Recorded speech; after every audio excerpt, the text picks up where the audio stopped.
Hello दोस्तों। आज की कहानी है बड़ों का संघर्ष बच्चों से छिपा ना हो। भैया मुझे क्रिकेट किट लेना है, मुझे दिला दो। 15 साल का रोहन किशन से जिद करते हुए बोला। यह जिद वह 4-5 महीनों से कर रहा है, पर यह कोई 500 1000 का सामान तो है नहीं कि बस उठाकर दे दो। इतनी महंगी सामान वह कहाँ से दे। किशन बोला, रोहन अभी नहीं, अभी पैसे नहीं हैं और तुम्हें इसकी ज़रूरत क्या है। पढ़ाई में मन लगाओ। भैया आप बिल्कुल अच्छे नहीं हो, कभी भी मेरी खुशी के लिए कुछ नहीं किया। दूसरे के भाइयों को देखो, क्या नहीं करते। आपके जैसा भाई किसी को ना मिले। किशन पिता का साया उठने के बाद बहुत कम उम्र से अपने छोटे भाई रोहन, सबसे छोटी बहन रागनी की देखभाल और परवरिश वही तो कर रहा है। रोहन और रागनी की खुशी के लिए उसने अपनी खुशी कुर्बान की, पर आज इसका क्या मतलब। सब खत्म हो गया उसकी ज़िंदगी के समझौतों का। किशन, रोहन और रागनी के पिता मुरली जी एक फैक्ट्री में काम करते थे, पर एक दिन फैक्ट्री में हुए हादसे में मुरली जी की मौत हो गई। उस समय किशन 15 साल, रोहन 10 साल और रागनी 7 साल की थी। माँ साधारण गृहिणी थी, पर खाने में साक्षात अन्नपूर्णा माँ का आशीर्वाद था। माँ कावेरी जी के साथ किशन घर के अहाते में छोटा सा होटल सा खोल दिया, जिसमें समोसा, जलेबी, चाय, कॉफ़ी, बिस्किट, चॉकलेट और नमकीन बेचा करते। आसपास एक दो कोचिंग होने की वजह से कमाई भी अच्छी हो जाती। किशन दिन में होटल में काम करता और रात में पढ़ाई, क्योंकि उसके पिता कहते थे किसी भी समस्या का निदान सिर्फ एक है, अच्छी पढ़ाई कर काबिल बनना। 5 सालों में कावेरी जी और किशन ने कभी भी रोहन और रागनी को आभास नहीं होने दिया कि घर की स्थिति क्या है। नर्मदिल किशन कहता था कि अगर कभी किसी दिन उसके भाई और बहन को लगे कि अगर पिताजी होते तो हमें यह चीज़ की कमी नहीं होती, उस दिन मेरी ज़िंदगी की सबसे बड़ी हार होगी। लेकिन आज रोहन के मुंह से यह बात सुनकर उसके पैरों तले ज़मीन खिसक गई।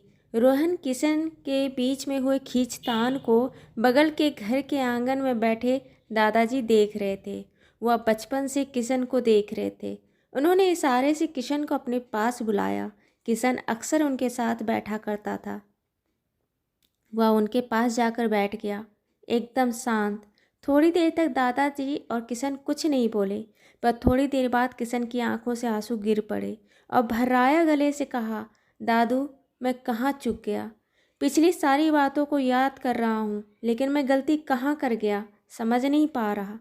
पता है, जब मैं स्कूल जाता था उस समय सारे विषय के नोट्स होती थी और एक कॉपी होता था रफ़ कॉपी।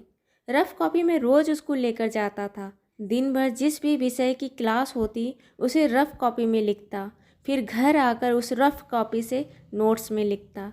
इससे हर एक विषय के नोट्स भी बन जाते और मेरा अभ्यास भी हो जाता। रफ़ कॉपी भर जाता तो एक कोने में फेंका जाता था, क्योंकि मेरे पास सारे विषय के नोट्स कॉपी होता था।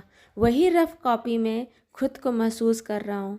मेरी सारी समझौते, परेशानी और मेहनत रफ़ कॉपी की तरह कोने में पड़ी है। तब दादू ने कहा, बेटा जो तुम कह रहे हो सब सही है, पर तुम यह समझना चाहते हो ना कि तुमने गलती कहाँ की। हाँ दादू।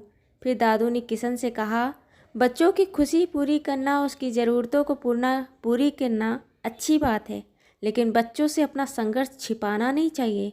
जब उन्हें यह एहसास नहीं होने दोगे कि तुम्हें परेशानी क्या है, तो वह कैसे समझेंगे। जो कभी ज़िंदगी में काला रंग नहीं देखा हो, एक दिन काला रंग देखकर क्या समझेगा। वह क्या जाने कि काली रात के बाद का सवेरा कैसा होता है। काली रात ना हो तो अच्छी नींद नहीं आती। बाल और भावें काली ना हो तो खूबसूरती नहीं उभरती।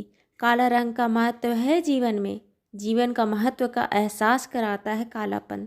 पर दादू अब क्या करूं, एक दिन में तो कुछ नहीं बदलता, किशन ने मायूसी से कहा। दादू ने प्यार से समझाते हुए कहा कि धीरे धीरे उसके सामने घर की परेशानी और सच्चाई सामने लाओ। एकाएक एक बार उसके सामने सच्चाई लाओगे तो वह इसका सामना नहीं कर पाएगा। उसे अपने खर्चे और शौक का हिसाब अपने घर की समस्याओं को देखते हुए लेने दो। अपने साया से उसे थोड़ा अलग कर उसे ज़िंदगी की कठिनाइयों को समझने दो। एक सलाह और, इन सब परेशानियों को और अपनी जिम्मेदारियों के बीच अपनी बहुत बड़ी बड़ी शौक़ ना सही लेकिन छोटे छोटे शौक़ ज़रूर पूरी करो। यह समय तेरा भी निकल गया तो वापस नहीं आएगा। किशन बोला, दादू आपने तो मेरी सारी समस्याओं का हल निकाल दिया। सही है, कुछ परेशानियों का हल जिंदगी के अनुभव से ही मिलता है, जो आपके पास है मेरे पास नहीं। दोस्तों, अगर आपको मेरी कहानी पसंद आई हो तो इसे लाइक करें, शेयर करें और सब्सक्राइब करें। और हाँ, मिलते हैं एक नई कहानी के साथ एक छोटे से ब्रेक के बाद। धन्यवाद।